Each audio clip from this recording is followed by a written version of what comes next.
Bonjour tout le monde. Comme on dit chez vous, un bon matin. C'est vraiment un plaisir et un honneur d'être avec vous. Je vais encore remercier toute l'équipe de la vidéo, toute l'équipe, le travail que vous faites, c'est vraiment exceptionnel. Merci encore pour ces temps de louange. On a beaucoup apprécié. Merci aussi pour cette parole. Et avant de commencer, j'aimerais vraiment remercier vos pasteurs, Pasteur Ike et Pasteur Cindy. C'est vraiment un honneur et un privilège qu'ils nous donnent. Nous ne voulons pas prendre ça à la légère. Et nous vous remercions vraiment pour votre présence, chacun de vous, pour votre cœur et pour tout ce que vous faites. Et on croit vraiment, comme le disait tout à l'heure le frère, qu'il y a vraiment une vague d'âmes qui arrive dans votre église. Et vraiment, préparez-vous, car les places qu'il y a ne seront pas assez suffisantes. Et on croit que Dieu va encore multiplier et multiplier et multiplier. Vraiment que vous soyez prêts à entendre ce que Dieu a à vous dire. Moi, c'est pas moi aujourd'hui qui va le faire ce matin. Je vais laisser mon épouse, le pasteur Gladys, vous apporter la parole. Et je crois réellement qu'il y a une parole pour chacun de vous. Et on croit que Dieu a vraiment le meilleur. Vraiment passer un bon temps avec mon épouse. Que Dieu vous bénisse. Alléluia. Bon matin à vous, Église de la foi triomphante. C'est une joie, c'est un privilège d'être avec vous. C'est un privilège de pouvoir partager la parole ce matin et de prendre ce temps pour être avec vous. Est-ce que vous m'entendez bien? Vous pouvez lever la main, comme ça je vous vois. Alléluia. Bonjour, bonjour. C'était fantastique le moment de louange, même si au début on avait eu des problèmes de son, mais après ça a été vite rétabli et c'était vraiment très, très bon. Et bravo pour les vidéos, pour les annonces, c'est excellent. J'ai beaucoup aimé ça. C'est vraiment bon, bon, bon, bon. Beau travail et bravo, merci beaucoup. Hein. Merci, Pasteur Cindy, merci, Pasteur Ike, pour l'opportunité et le privilège de partager la parole de Dieu ce matin. C'est un honneur, on est dans la joie. Vous savez quoi, on a entendu parler de ce qui se passe en ce moment au Québec et waouh, on est super encouragés, on est super bénis par ce qui est en train de se passer. Vous savez que la France, c'est comme le Québec au niveau des religions, au niveau de la foi, c'est vraiment quelque chose, c'est vraiment le même mouvement en fait, si vous voulez.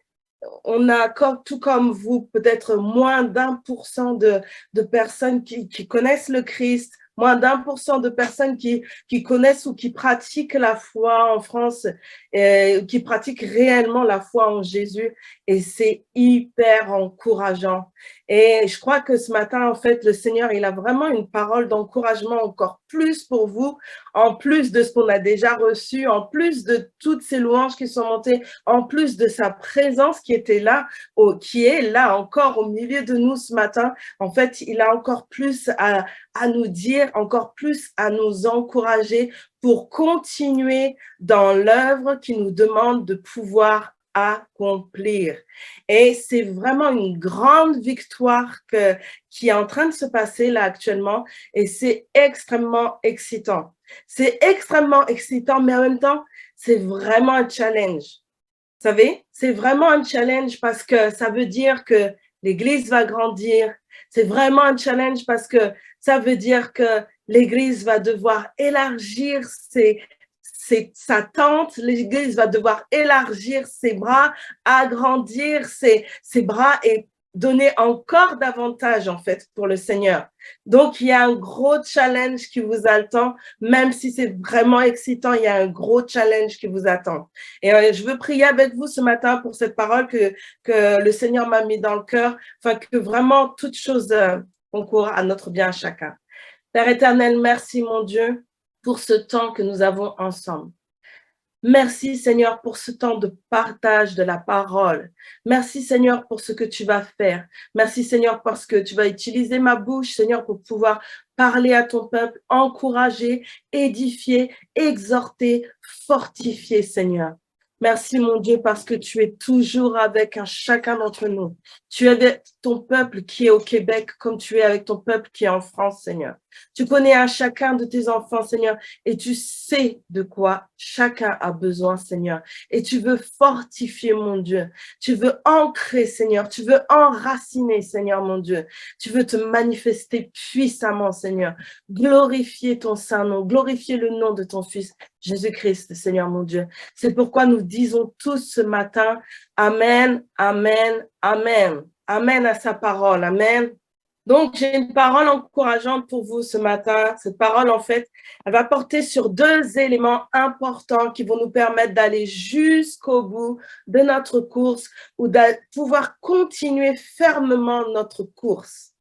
Parce que la vie ou la vie chrétienne, la vie, ce n'est pas un long fleuve tranquille où juste l'eau coule constamment et où il n'y a jamais de problème et où il fait toujours beau et où les oiseaux chantent tous les jours et où, non, la vie, c'est pas ça. Hélas, on aimerait que la vie soit cela. Mais la vie n'est pas comme ça. La vie, elle est avec des saisons. La vie, elle est avec des temps. La vie, elle est avec des courants. La vie, tout à l'heure, en fait, on a entendu cette histoire de vague, en fait. Et parfois, la vague de l'esprit souffle. Et là, la vague de l'esprit est en train de souffler. Et on est en plein dans cette vague. Et on avance avec cette vague. Et on marche dans cette vague de l'esprit de Dieu. Et j'espère que vraiment, vous vous saisissez de cette vague pleinement pour pouvoir faire les choses que Dieu vous met à cœur, pour pouvoir faire les choses qui sont préparées dans l'Église, tous les événements qui sont préparés dans l'Église, pour pouvoir participer à ces événements, pour pouvoir vous engager pleinement dans ces événements et bénéficier de ces événements, parce que ces événements sont mis en place pour chacun d'entre vous afin que vous puissiez grandir, maturer, prospérer, être dans la vie d'abondance. Et donc, dans cette vie qui n'est pas toujours tranquille parfois, il y a des creux en fait. Il y a vraiment des creux et il y a des temps où les choses sont plus difficiles, plus compliquées. Parfois, il y a des problèmes. Parfois, on peut un peu trébucher. Mais on sait que malgré tout, dans ces moments, dans ces instants, on est toujours avec le Seigneur, ou plutôt le Seigneur est toujours avec nous, même si c'est compliqué. Et il y a 2 éléments qui réellement vont nous aider à vivre cette vie pleinement, qui vont nous aider à aller jusqu'au bout des choses et continuer fermement dans les choses. Eh bien, le premier élément, on va découvrir cela en Josué 1. Et je vous invite à prendre vos Bibles. Et on va regarder ensemble. Pour vous resituer le contexte, Moïse vient de mourir et Josué a été choisi pour pouvoir prendre la suite du Seigneur. Il va prendre la suite de Moïse et il va devoir prendre la charge du peuple. Imaginez en fait, Josué est face au fait que son leader, son mentor, son père spirituel vient juste de décéder. Donc, vous voyez, il est un peu dans cette vague excitante, mais tellement, en fait, peut-être effrayante pour lui. Et Dieu va lui parler et il va lui donner des instructions. Il va lui donner des instructions. Dis à ton voisin, Dieu te donne des instructions. Alléluia. Dieu nous donne des instructions. Et d'ailleurs, sa parole, elle est remplie d'instructions qui nous sont bénéfiques. C'est pourquoi nous devons l'étudier. Voilà ce que nous dit la Bible. Josué 1, et on va aller tout de suite au verset 1. Après la mort de Moïse, serviteur de l'Éternel, l'Éternel dit à Josué, fils de Nun, serviteur de Moïse. Moïse, mon serviteur, est mort. Maintenant, lève-toi, passe ce Jourdain, toi et tout ce peuple, pour entrer dans le pays que je te donne aux enfants d'Israël, que je donne aux enfants d'Israël. Verset 6. Fortifie-toi et prends courage, car c'est toi qui mettras ce peuple en possession du pays que j'ai juré à leur père de leur donner. Fortifie-toi, verset 7, seulement et aie bon courage, en agissant fidèlement selon toute la loi que Moïse, mon serviteur, t'a prescrit. Ne t'en détourne ni à droite ni à gauche, afin de réussir dans tout ce que tu entreprendras. Que ce livre de la loi ne s'éloigne point de ta bouche, médite-le jour et nuit pour agir fidèlement selon tout ce qui est prescrit, car c'est alors que tu auras du succès dans tes entreprises, c'est alors que tu réussiras. Ne t'ai-je pas donné cet ordre? Fortifie-toi et prends courage. Ne t'effraie point et ne t'épouvante point, car l'Éternel, ton Dieu, est avec toi dans tout ce que tu entreprendras. Là, Dieu parle à Josué et lui dit, Josué, maintenant, fortifie-toi et prends courage. Il lui dit, ce que je crois que le Seigneur vous dit vraiment aujourd'hui, c'est fortifiez-vous et prenez courage. La tâche à laquelle je vous ai appelé, elle n'est pas simple, mais toutefois, fortifiez-vous et prenez courage. Le Seigneur me dit aussi à moi-même, fortifie-toi et prends courage. Ce n'est pas simple, mais je suis avec toi. Fortifie-toi et prends courage. Est-ce que Dieu est en train de me dire, peut-être que tu devrais te fortifier? Peut-être que tu devrais prendre courage. Non, Dieu me dit, fortifie-toi et prends courage. Ce n'est pas juste un petit conseil, ce n'est pas juste une petite remarque, ce n'est pas juste... Non, c'est un ordre que Dieu me donne. Fortifie-toi et prends courage. Je crois que vraiment le Seigneur, il veut nous dire cela aujourd'hui. Il veut nous dire qu'on doit avancer malgré les situations, malgré le creux de la vague, malgré les changements, malgré toutes nos situations, peu importe ce qu'il se passe, fortifie-toi et prends courage, car Dieu est avec toi et veut que l'on avance et que l'on se fortifie. Et il recommande cela à Josué 3 fois. C'est assez étrange quand même. Juste dans un petit passage comme ça, Dieu dit 3 fois à Josué, fortifie-toi et prends courage. Fortifie-toi et prends courage. Fortifie-toi et prends courage. Je ne sais pas pour vous, mais personnellement, si Dieu devait me dire ça 3 fois, à 3 reprises, je me dirais, oula, qu'est-ce que ça veut dire? Est-ce qu'il y a un problème, Seigneur? Qu'est-ce qui va se passer? Qu'est-ce qu'il y a? Est-ce qu'il va y avoir un problème? Non, mais Dieu veut juste lui dire en fait que c'est à lui de se fortifier. C'est à lui de s'encourager. C'est à lui de prendre les choses en main. C'est à lui d'avancer. C'est pas à quelqu'un d'autre de venir et de le relever. C'est pas à quelqu'un d'autre de venir et de lui dire, OK, c'est toi qui dois. Non, c'est chacun. Nous devons prendre notre courage à deux mains. Nous devons nous fortifier dans le Seigneur et avancer tout en sachant quelle est la tâche qui nous attend. Dieu veut que l'on puisse toujours avancer et continuer l'œuvre à laquelle il nous a appelés. Et vous savez, je pense que Josué, même s'il savait l'appel qu'il avait, Moïse était l'un des plus grands leaders, si ce n'est pas pour dire le plus grand leader. Et Josué devait réellement avoir envers Moïse, Josué avait cette révérence. Il avait ce respect envers lui, vous voyez. Josué considérait Moïse comme son père spirituel, comme celui qu'il devait suivre. Et Josué devait le regarder avec beaucoup de respect. Et quand on regarde comme ça quelqu'un, eh bien, on se dit, oulala, est-ce que je vais être capable de faire ce qu'il fait? Est-ce que je vais être capable de pouvoir obtenir les mêmes résultats que lui? Est-ce que je vais pouvoir aller jusqu'au bout comme lui? Parce que Josué n'a pas abandonné, Moïse n'a pas abandonné son rose. Moïse est resté jusqu'à sa mort. Jusqu'à sa mort, il s'est tenu pour son peuple. Il s'est tenu auprès de ses frères. Il a continué à servir le Seigneur. Est-ce que nous sommes capables? Est-ce que nous avons cette détermination qu'avait Moïse? Et Josué, peut-être, il se pose des questions. Est-ce que moi, Seigneur, je pourrais faire ces choses-là? Est-ce que moi, Seigneur, je serais capable d'aller jusqu'au bout comme Moïse l'a fait?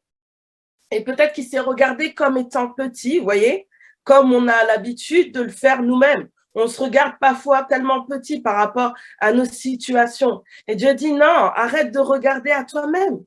Ne regarde pas à toi, à tes capacités. Ne regarde pas à qui tu es, regarde à qui je suis. Regarde à moi et à ce que je peux faire et à ce que je veux faire au travers de toi. Sois pas focalisé sur toi. Regarde à moi, fortifie-toi. Si je t'ai appelé à faire une chose pareille, c'est parce que je sais que tu es capable de le faire. Si je te demande d'accomplir telle chose, c'est parce que je vois en toi la capacité de pouvoir faire ces choses-là. Ne regarde pas à ta petitesse, mais regarde à la grandeur du Dieu qui habite en toi. Regarde à sa grandeur à lui et tu seras capable d'accomplir toutes les choses que je t'ai appelé à accomplir. Imaginez-vous, il y avait des millions de personnes devant Josué. Et maintenant, Josué prenait la suite de Moïse. Et Dieu lui dit, Alléluia, Josué, fortifie-toi et prends courage.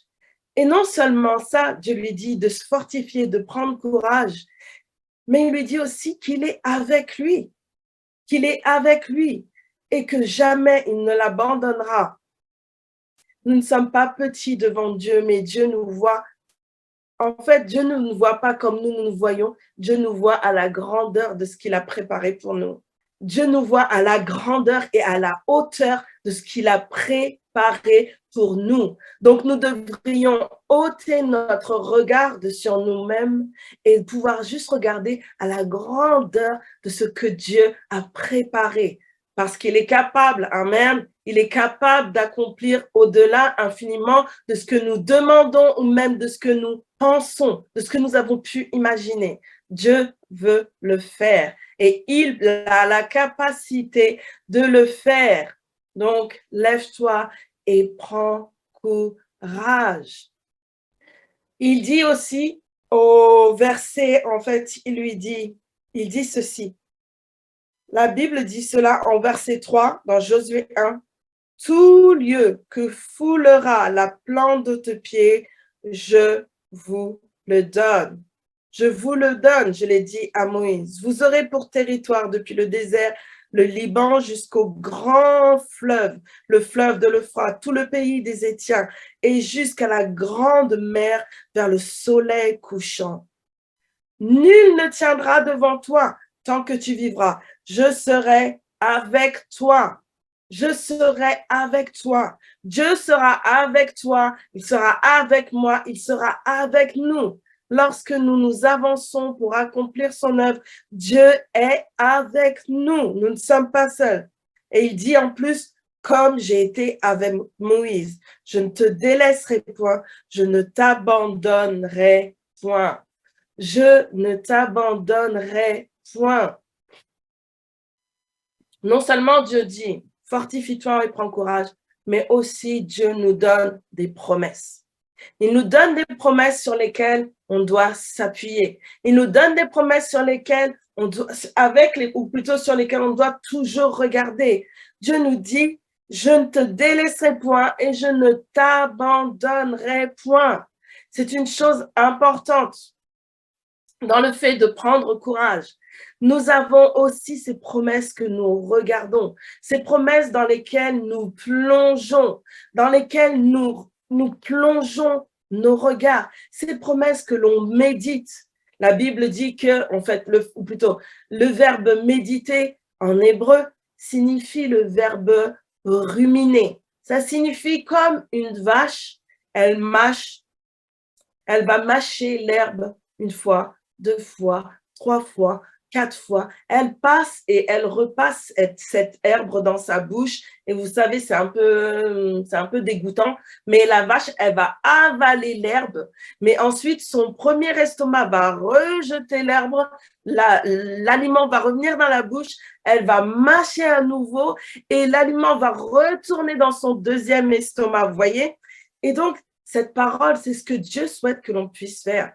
Dieu souhaite que l'on puisse passer sa parole dans notre bouche, la prononcer, refaire passer à nouveau cette parole dans la bouche, la prononcer, la déclarer, afin que, la Bible nous dit, afin que nous ayons du succès dans toutes nos entreprises. La Bible dit ceci au verset 8, que ce livre de la loi ne s'éloigne point de ta bouche. Médite-le jour et nuit pour agir fidèlement selon tout ce qui est écrit. Car c'est alors, dites à ton voisin, car c'est alors que tu auras du succès. Dis-lui, c'est alors que tu auras du succès. Dans tes entreprises, c'est alors que tu réussiras. Si tu médites sa parole jour et nuit, c'est alors que tu réussiras. C'est pas si tu médites ton problème, c'est pas si tu médites ta situation, c'est pas si tu médites ton impossibilité, c'est pas si tu médites tes incompréhensions, c'est pas si tu médites sur des mauvaises choses. Non. Si tu médites sur la parole jour et nuit, eh bien, c'est alors que tu réussiras dans toutes tes entreprises. Et c'est ce que Dieu souhaite. C'est ce que Dieu veut. Il veut qu'on puisse garder sa parole, pas dans nos têtes. Il veut qu'on garde la parole dans nos cœurs et qu'on la déclare avec notre bouche. Il veut qu'on déclare cette parole dans nos bouches afin qu'elle ait un effet dans nos vies. Amen. Et afin qu'elle ait un effet dans nos vies. Je ne sais pas si vous connaissez tous l'évangéliste, comment il s'appelle, Todd White. J'ai entendu son témoignage une fois parce qu'il était à Paris et il racontait en fait que il avait dans son cœur vraiment le désir en fait de voir vraiment des gens guéris. Il voulait voir les gens guéris. Son désir, c'était de voir les gens guéris et il s'appuyait sur la parole de Dieu et il a commencé à déclarer cette parole, il a commencé à dire cela. Non seulement ça, mais il a commencé à prier pour les malades. Et il a prié pour un malade, 2 malades, 3 malades, 4 malades, 5 malades, 6 malades. Et il a continué, il a persévéré, il a persévéré, il a persévéré. Et il est allé même jusqu'à 400 malades pour qui il a prié. 400 personnes différentes, vous imaginez? Jusqu'à la 400e personne, enfin, une première personne de guérie. Avant cela, toutes les 400 premières personnes n'ont pas été guéries, vous vous rendez compte?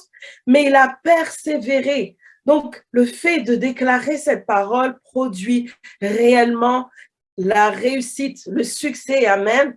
C'est pareil pour le frère Hagin. Je ne sais pas qui fait Réma dans la salle. Je ne sais pas qui d'entre vous fait Réma dans la salle, mais nous connaissons le témoignage du frère Hagin, donc qui est le fondateur de l'école biblique Réma.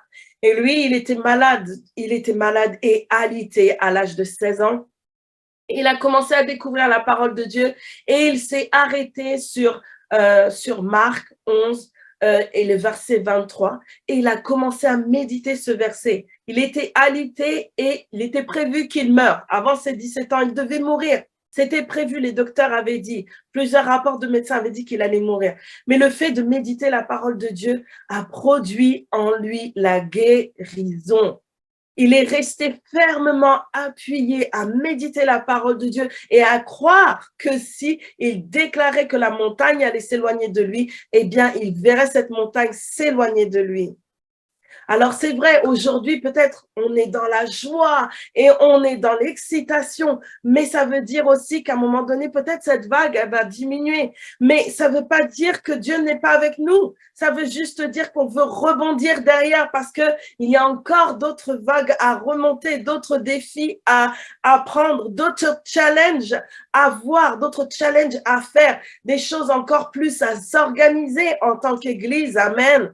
En tant qu'Église, plus de travail, mais c'est la joie, amen, c'est l'excitation de savoir qu'il y a plus de monde et plus de travail à donner pour ces nouvelles personnes et plus de monde encore qui est sauvé et qui est délivré du royaume des ténèbres pour venir dans le royaume de la lumière de Dieu, amen. Et on se réjouit, amen. Mais cette parole, ça va nous permettre de demeurer ferme aussi. Et Dieu nous dit, fortifie-toi et prends courage. Avance avec ma parole, marche sur ma parole, marche avec ma parole dans ta bouche, continue, persévère, prends courage, n'abandonne pas, persévère.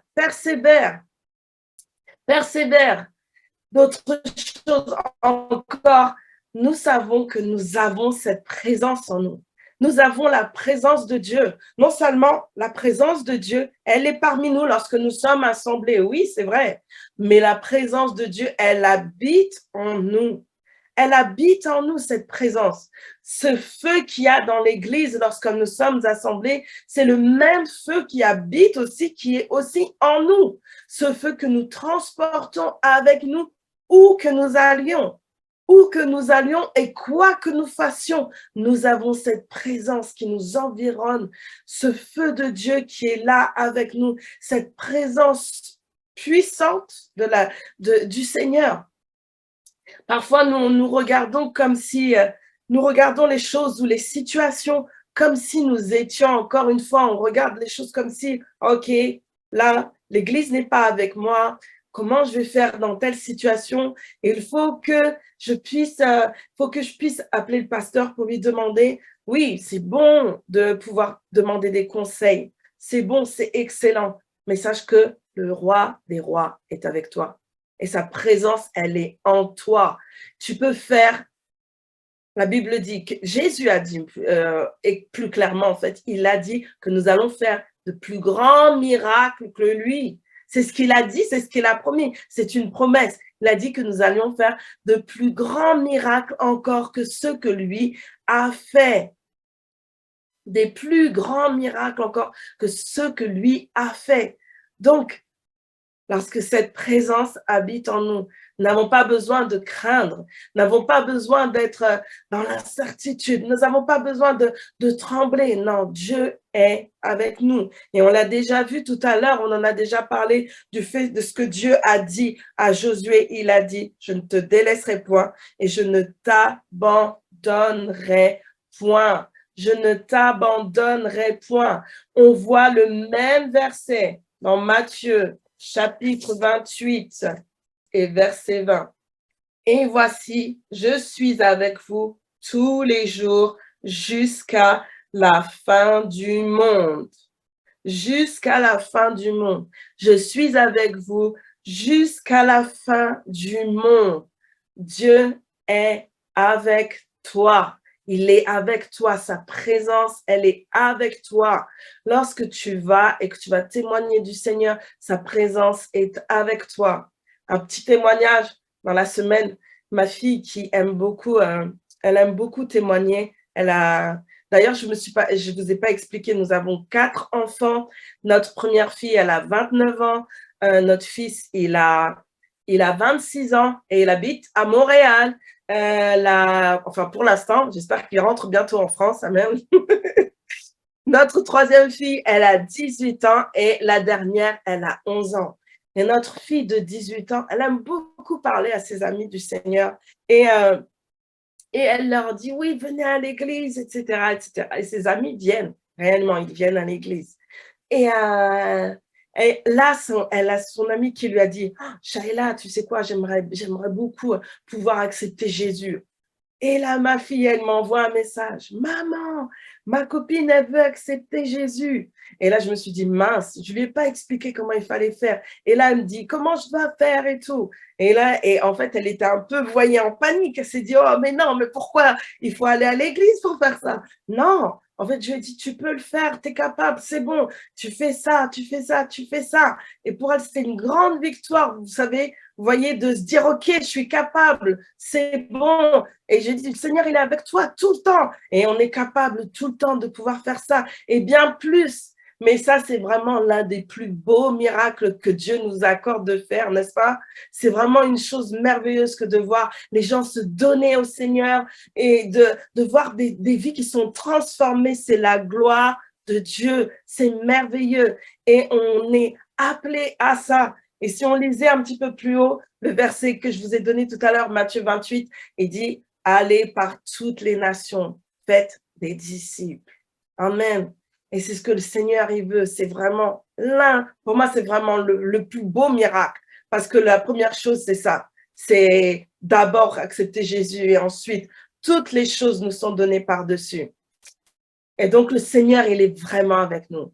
Et une chose qui est vraie aussi, personnellement, vous savez, au début de ma vie chrétienne, je me suis dit, mais moi, Seigneur, moi, je ne pourrais pas parler aux gens de Jésus. Moi, Seigneur, je ne serais pas capable de me tenir devant une assistance et pouvoir parler de toi et pouvoir dire des choses sur toi. Je n'ai pas cette capacité, Seigneur, mon Dieu, de me lever et puis de prendre un micro et puis de me tenir devant les gens. Vous savez, il y a des gens, pour eux, c'est presque inné de faire ça.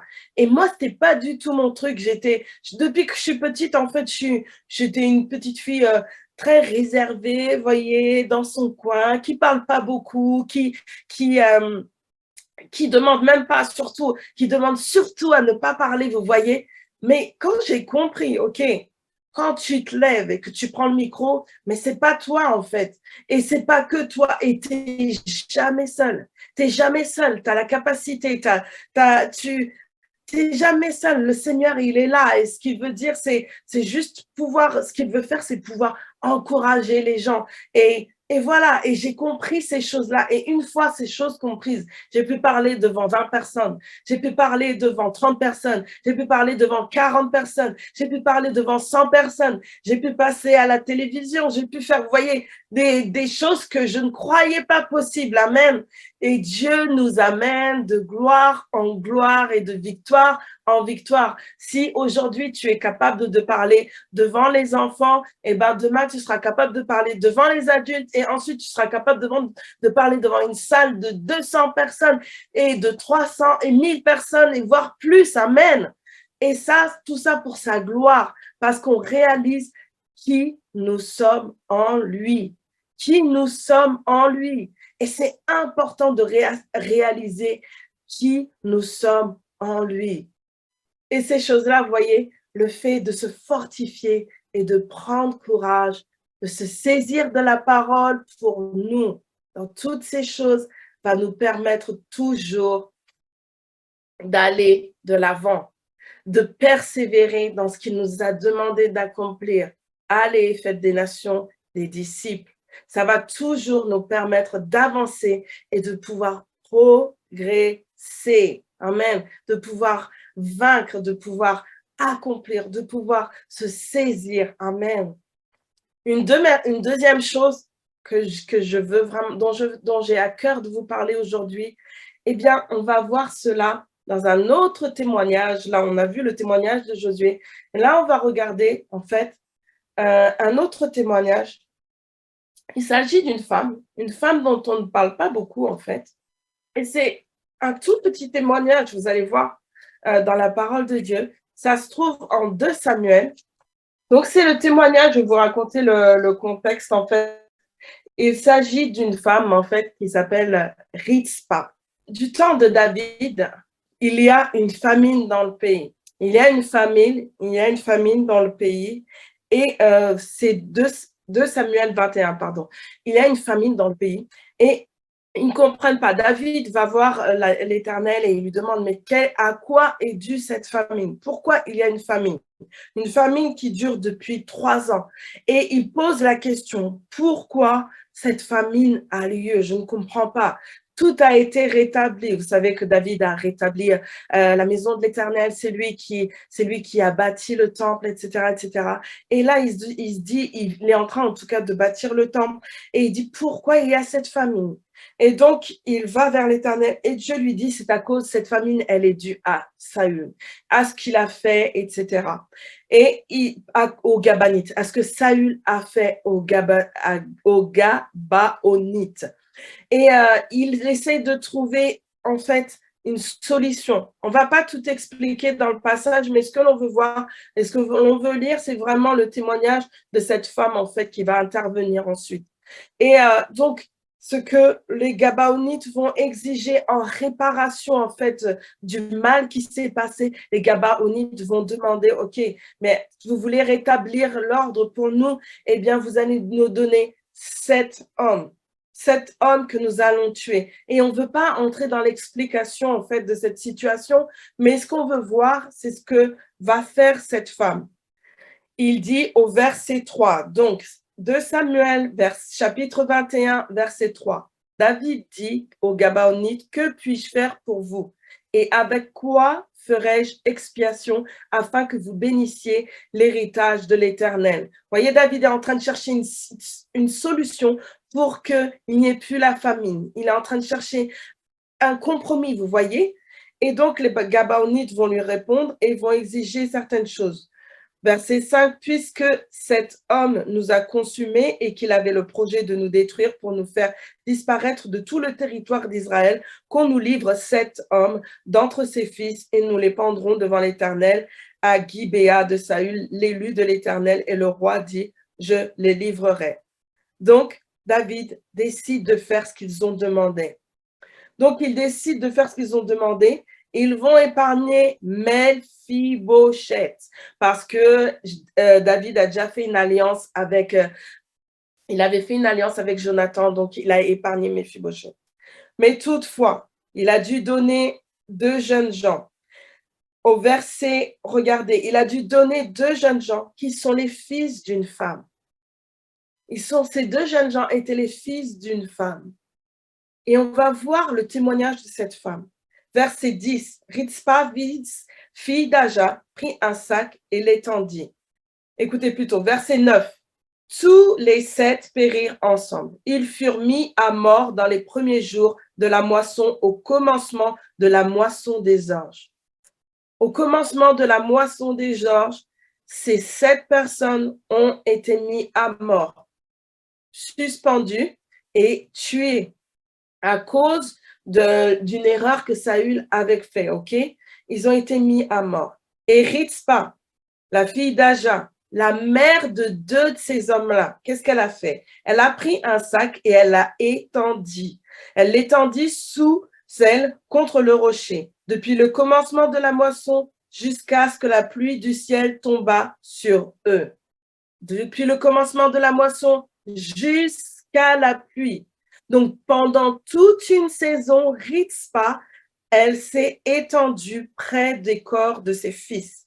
Elle s'est étendue, elle est restée là, ou plutôt, elle s'est étendue, mais parfois, vous allez voir, elle s'est levée, mais elle est restée là à veiller sur eux. On continue. Et elle empêcha les oiseaux du ciel de s'approcher d'eux pendant le jour et les bêtes des champs pendant la nuit. Le jour, elle empêchait les bêtes des champs, les oiseaux des champs, de pouvoir attaquer et commencer à manger, vous voyez, le corps de ces jeunes hommes. Et la nuit, elle empêchait peut-être les rats, vous voyez, tous les animaux de la nuit, les renards, tous les bêtes là qui mangent les animaux morts la nuit, elle les empêchait. Certainement, on devait lui ramener à manger parce qu'elle ne pouvait pas faire ça sans être aidée. Pendant toute une saison, elle est restée à veiller le corps de ses fils. On continue, verset 11. On informa David de ce qu'avait fait Ritzpa, fille d'Aja, concubine de Saül. Et David alla prendre les os de Saul, de Saül, et les os de Jonathan, son fils, chez les habitants de Jabès, en Galaad, qui les avaient enlevés de la place de Beth-Shan, où les Philistins les avaient suspendus lorsqu'ils battirent Saul à Gilboa. Il emporta de là les os de Saul et les os de Jonathan, son fils, et l'on recueillit aussi les os de ceux qui avaient été pendus. On enterra les os de Saul et de Jonathan, son fils, au pays de Benjamin, à Tsela, dans le sépulcre de Kis, père de Saül, et l'on fit tout ce que le roi avait ordonné. Après cela, Dieu fut apaisé envers le pays. On voit en fait au travers du témoignage, vous voyez, je vous ai dit, c'est un tout petit témoignage, mais c'est un témoignage d'engagement. On voit au travers de cette femme l'engagement qu'elle avait dans cette situation, l'engagement qu'elle avait dans cette situation compliquée qu'elle rencontrait. Vous voyez, ses fils ont été tués et vous voyez, c'est un déshonneur pour les Israélites de l'époque. C'était un déshonneur que les corps restent suspendus et qu'ils soient mangés par les bêtes. Non, les corps devaient être enterrés, mis dans un tombeau, gardés précieusement. Vous voyez, ça, c'était l'honneur. Et ce qu'elle ne voulait pas, c'est que les corps de ses fils restent là et qu'ils soient mangés et qu'ils soient complètement dévorés. Et que l'on puisse plus, qu'il n'y ait pas d'honneur dans leur enterrement. C'était tellement important pour elles parce que c'est la loi, c'était leur loi, vous voyez. C'était cette façon qu'ils avaient de fonctionner. Et elle s'est engagée avec eux. Elle a décidé que ça n'ira pas, que personne n'empêchera que les corps de ses fils soient, elle voulait protéger ses corps, elle voulait veiller sur ses corps et elle est restée là, peut-être. Quand je dis une saison, c'est peut-être 3 mois, 4 mois, vous voyez, parce que entre le temps de la moisson et la moisson des pluies et le temps des pluies, en fait, en Israël, il n'y a que 2 saisons. Et entre les 2 saisons, il y a au moins 3 mois, vous voyez, 3, 4 mois, peut-être 5. Et elle est restée tout ce temps-là engagée. comment nous sommes. Est-ce que nous allons rester engagés dans l'œuvre de Dieu, dans ce que Dieu nous a appelés à demander? Est-ce qu'on va rester attachés comme on a dit qu'on allait être attachés? Est-ce qu'on va rester pleinement engagés dans ce qu'on a commencé à faire? Est-ce qu'on va garder cette même attitude, cette même positivité, cette même détermination? Vous savez quoi? Dieu veut qu'on garde le même engagement, la même détermination, la même façon d'être opiniâtre et déterminé pour lui. Ce que Dieu souhaite, c'est qu'on reste et qu'on se demeure aussi ferme, aussi engagé, aussi brûlant, aussi déterminé. Il veut pas qu'on s'arrête dans ce qu'on a commencé à faire. Il veut pas qu'on flanchisse, qu'on se décourage petit à petit et puis qu'on dise, oh, peut-être que Dieu n'avait pas dit ça. Peut-être que Dieu ne voulait pas vraiment ça. Peut-être que Dieu ne voulait pas vraiment voir ces choses. Si Dieu veut voir ces choses, il veut de la réussite, il veut du succès dans vos entreprises. Il veut aussi qu'on soit engagé avec l'église dans laquelle on se trouve. Alléluia. Dieu veut qu'on soit engagé, qu'on soit fervent, qu'on soit bouillonnant, qu'on trouve un endroit où mettre nos mains, que l'on puisse être vraiment utilisé à notre plein potentiel. Pas juste pour un jour, pas juste pour 2 jours, pas juste pour 3 jours. Tellement Ritzpa était engagée dans ce qu'elle a décidé que David a entendu, le roi des rois a entendu parler de ce qui se passait. Il a entendu dire, écoute, David, roi David, tu sais ce qui s'est passé, Ritzpa, elle veille sur les corps depuis des mois et des mois. Fais-lui grâce, fais quelque chose, manifeste-toi, fais quelque chose. Tellement elle était engagée, vous voyez, le fait d'être engagée, ça fait du bruit, ça fait entendre, ça fait résonner le ciel, le fait d'être engagé et d'être déterminé. Dieu voit, Dieu sait à quel point nous sommes engagés et si nous restons engagés jusqu'au bout, il se lève toujours, il se révèle toujours. Et là, dans sa situation, Ritzpa, David est venu, il a pris les corps et il a honoré, vous voyez, il a honoré sa persévérance. Il a honoré sa persévérance, tout comme Dieu honore votre persévérance. Tout comme Dieu honore tout ce que vous faites.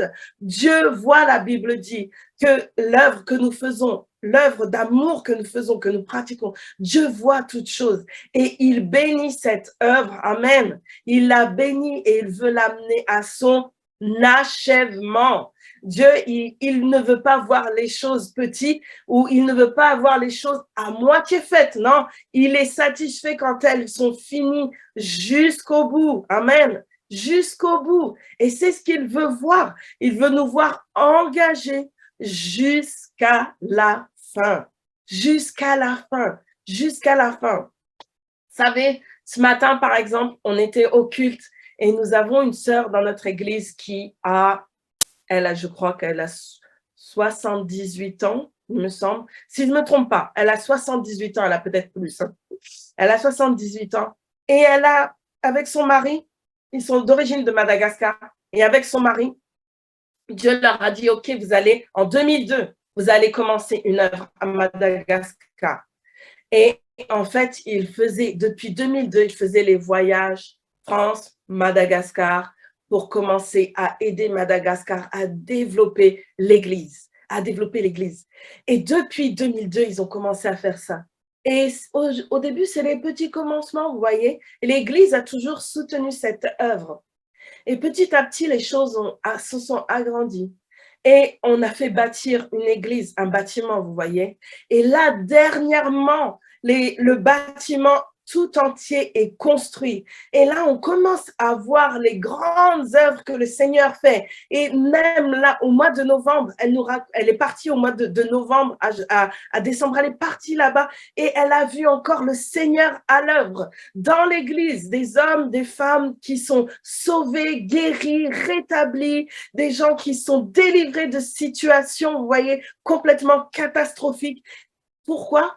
Parce que Dieu lui a parlé et parce qu'elle est restée déterminée. Elle aurait pu abandonner depuis longtemps, mais depuis 2002, son mari est décédé il y a maintenant presque 4 ans. Et elle continue l'œuvre. Alléluia. Elle a 18 ans. Et de France au Madagascar, c'est pas facile de voyage. Même l'ennemi a voulu l'arrêter en la faisant passer par la maladie, mais elle a dit non, Seigneur. Et elle a continué, elle continue, elle continue. Et là, maintenant, on est en train de donner le flambeau progressivement à quelqu'un qui vient avec elle pour pouvoir reprendre l'œuvre. Dieu veut que nous soyons engagés dans ce que nous faisons. Dieu veut que nous soyons engagés dans l'œuvre dans laquelle on participe. Et il ne veut pas nous voir retirer nos mains. Non, il veut nous voir continuer et persévérer. Alléluia. Il veut nous voir continuer et persévérer. Dieu compte sur toi. Il compte sur toi. Il espère en toi. Il place sa foi en toi. Il t'attend toi pour pouvoir continuer. Et on est heureux de savoir que réellement, vous êtes en train d'œuvrer et que vous êtes en train de continuer cette belle œuvre au Québec. Alléluia. Et on va venir voir ce qui se passe chez vous aussi, nous. Parce qu'on veut prendre des choses et saisir des choses avec vous. Amen. Amen. On veut ce matin continuer à se réjouir et on veut prier avec vous. Amen. On veut prier avec vous et surtout, on veut donner à l'opportunité. Je ne sais pas s'il y a des personnes qui ne connaissent pas le Seigneur dans la salle, mais toutefois, on veut donner l'opportunité à toute personne s'il y a quelqu'un qui ne connaît pas le Seigneur, on veut vous donner l'opportunité de pouvoir accepter Jésus. Ou si vous vous étiez éloigné du Seigneur, ou si vous étiez découragé, on veut vous donner cette opportunité. On veut dire au Seigneur, Seigneur Jésus, si vous pouvez répéter derrière moi, tout le monde répète, Seigneur Jésus, tu es mon Seigneur. J'accepte de suivre cette bonne œuvre, Seigneur. J'accepte de marcher dans ce que tu m'as appelé à faire. Je veux me réconcilier avec toi, Seigneur, et faire partie de ta famille. Au nom puissant de Jésus. Alléluia, Seigneur. Seigneur, merci, mon Dieu, pour ton peuple. On veut prendre des décisions ce matin. On veut vraiment s'engager pleinement. On veut vraiment se saisir du courage, se saisir de la force que Dieu nous donne. Alléluia. Merci, Seigneur. Merci pour ce que tu fais pour mes frères, pour mes sœurs, Seigneur, qui sont là ce matin, qui veulent, qui sont déterminés, Seigneur, mon Dieu. Je prie, Seigneur, encore, Seigneur, tu te manifestes puissamment envers eux, Seigneur. Tu te glorifies pleinement, puissamment, Seigneur, mon Dieu. Tu les encourages à chacun, Seigneur éternel. Tu les fortifies, Seigneur. Tu abondes, Seigneur éternel. Saint-Esprit, merci pour ce souffle que tu souffles, ce souffle nouveau, ce souffle de l'Esprit. Merci, Esprit de Dieu. Merci parce que tu nous ramènes aussi dans nos maisons. Tu nous ramènes aussi dans ta maison, Seigneur. Merci, Père éternel, pour ce que tu accomplis au travers de chacun d'entre nous. Seigneur, ton désir, c'est de voir cette belle œuvre achevée, Seigneur. Et nous nous engageons, Seigneur. Nous nous engageons, Seigneur, à rester déterminés, Seigneur, jusqu'à la fin, Seigneur. Jusqu'à la fin, Seigneur éternel. Et nous bénissons ton saint nom, mon Dieu, mon roi. Nous te remercions, Seigneur Tout-Puissant. Merci, Seigneur, pour cette belle œuvre que tu amènes à son achèvement, Seigneur. Cette église de la foi triomphante, Seigneur, mon Dieu. Wow, alléluia, Seigneur. Alléluia, cette belle église, Seigneur éternel, que tu amènes de gloire en gloire et de victoire en victoire, Seigneur, mon Dieu. La soria la bahanda la bakoria la basharia merele soro korobo serienda la balaharia. Au travers de cette œuvre, Seigneur, tu te manifestes puissamment, Seigneur, dans cette région du Québec, Seigneur. Tu te glorifies, Père éternel, au travers des mains, Seigneur, mon Dieu, de nos frères et sœurs. Sondolo korobo sheriana la baharia. Mararaba sondolo korobo seriana la baharia. Seigneur, est-ce que je suis suffisamment en toi, Seigneur? Chacun est suffisamment. Chacun est suffisamment, chacun a suffisamment, chacun est porté, chacun est fortifié, Seigneur mon Dieu. Chacun est capable, Seigneur éternel. Landalabahoria, indalabaharia, endeleberehoria, santo korobo shere lalabaharia, iria basondolo bolo yoro korobo seria, rebesentolo korobo seria andalabacaria, iria basanta labacoria santo. N'est plus le temps de se poser des questions. Nous sommes suffisamment en lui. Nous sommes capables en lui.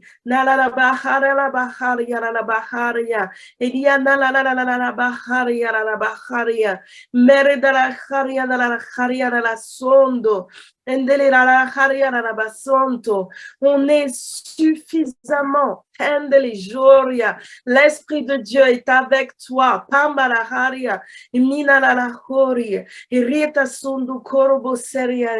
Il est puissant en toi.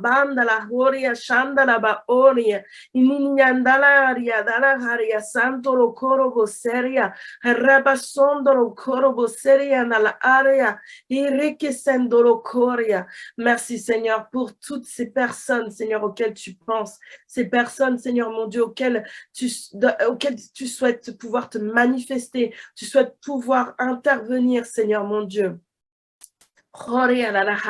Ces hommes et ces femmes, Seigneur mon Dieu, que tu te réserves, Seigneur éternel. On bénit ton saint nom, Seigneur mon Dieu. On bénit ton saint nom, Seigneur éternel.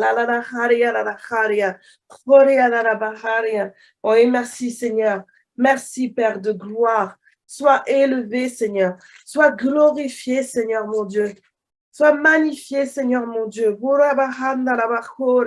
Meridescendele korobo solo yoro korobo sondo. Roko sere kere kandala yoro korobo seria. Harabasoro bo sharabararanda. Endele haria sandala korobo sondo sokorobo sondo. Heriana la baharia la haria sar. Lendele korobo saramara barabara haria. Heria shandara bahoria. Alléluia, Seigneur. Alléluia, Seigneur. Tu nous envoies, Seigneur, dans ce monde de ténèbres, Seigneur, mon Dieu. Et tu nous encourages, Seigneur, mon Dieu. Merci, Seigneur, pour le courage, la force qui ne manque pas, Seigneur. On bénit ton saint nom, Seigneur éternel. Dans le nom puissant de Jésus-Christ, mon Dieu. Alléluia, Seigneur. Alléluia, Seigneur.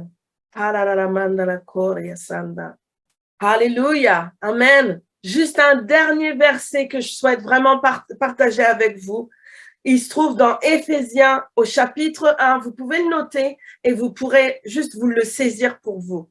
Chapitre 1, verset 4. En lui, Dieu nous a élus avant la fondation du monde pour que nous soyons saints et irrépréhensibles devant lui, nous ayant prédestinés dans son amour à être ses enfants d'adoption par Jésus-Christ, selon le bon plaisir de sa volonté et à la louange de la gloire de sa grâce qui nous a accordé en son bien-aimé. Nous sommes élus, choisis, prédestinés par Dieu. Il ne manque absolument rien. Alléluia. Amen. Amen.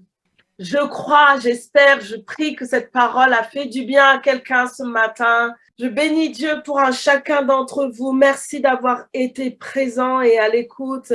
Merci pour votre passion pour le Seigneur. Et on vous dit à très bientôt, on le croit, on l'espère en tout cas.